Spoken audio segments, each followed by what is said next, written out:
In a place built for modern efficiency, it's hard not to notice its low-tech, slow-speed version of a conveyor belt. The seemingly old-world method belies the robust economic development that's raising Indonesia's profile as an investment destination. Factory owner Hendrik Sesmito just likes to think outside the box. Why use the cow? Well, first we don't need speed, and second, we actually have the space, and it actually works as a conveyor. And plus, I think it's the most efficient. We don't need fuel, no repair maintenance, and they can even reproduce. And no machine can do that. He says the animals also help to lower employees' stress, as does this area, a place built specifically for workers to pray in this predominantly Muslim country. Sesmito's family-owned shoe factories have made deals manufacturing international brands such as Adidas. With an expansive labor pool and stable wages, Indonesia is becoming increasingly attractive to foreign investors. Several footwear companies are moving their factories from Taiwan and South Korea to Indonesia. And this year, Nestle announced a $100 million expansion project in the country. Indonesia is Southeast Asia's largest economy. It grew at an annual rate of 5.8% in the third quarter of this year. We've got scale, 240 million people, and it's a $700 billion economy. It's far larger than the second largest economy in Southeast Asia.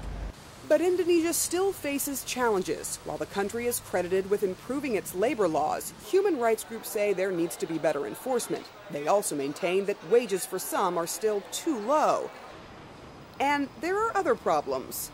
One of the main hurdles for potential investors is Indonesia's insufficient infrastructure. Take the port, for example. It's so busy here, the main port is almost at capacity.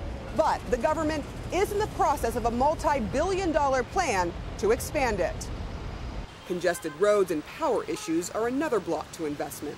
I've spoken to investors who told me that they are willing to expand their plants here. However, they want to be assured that there will be adequate electricity supply. They want to be assured that means of transportation between their factories and the harbors is good. And they want to be assured that the harbor is modern and the process of imports and exports will be smooth.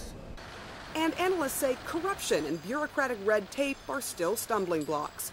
But the government says it is implementing reforms. For example, its once cumbersome business licensing process, which required going through more than a dozen ministries, is now a one-stop shop. A system where we use pull rather than push. Back at the shoe factory, owner Sesmito is feeling optimistic. His company scored a big win this year. It sewed up a deal to make the official shoes for the World Cup. The company has been making shoes for some of the world's most famous athletes. What I'm most proud of is when we see David Beckham score that goal with the shoes that we make.